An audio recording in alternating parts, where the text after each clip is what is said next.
Divara yapışdırılmış banan niyə sənət olsun ki?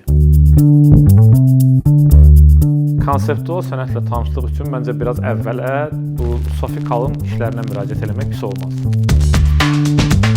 Bu Sophie Calle çox maraqlı, cəsarətli belə konseptual layihələr həyata keçirib. Məsələn, Dedektiv adlı layihəsi.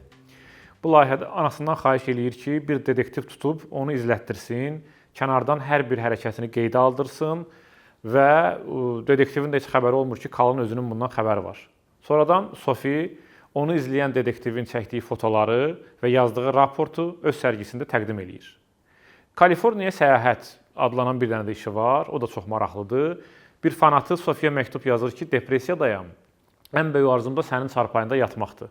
Calle öz çarpayısını Kaliforniyaya göndərir və 6 ay boyunca həmin adam Calle-ın çarpayısında yatıb öz təəssüratlarını Calle-a göndərir və Calle da hamısını qeydə alaraq sonradan sərgiləyir.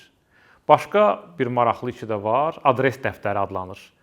Sənətçi deməli bir adres dəftəri tapır və onu sahibinə qaytarmamışdan qabaq bütün səhifələrin surətini çıxardır.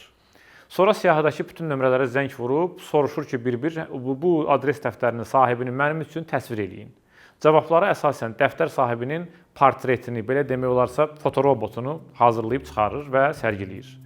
Amma Sophie Calle eləyən, məşhurlaşdıran yəqin ki, ən məşhur işi özünə yaxşı bax adlanan bir projedir. Burada sevgilisindən ayrılıq məktubu alan Sophie Calle həmin mətni 107 ayrı qadına göndərir və xahiş eləyir ki, bunu necə istəyirsiniz şərh eləyin.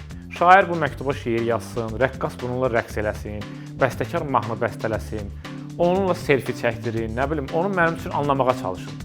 Nəticədə bir ayrılıq məktubuna verilmiş 107 fərqli reaksiyanın sərgisi ortaya çıxır.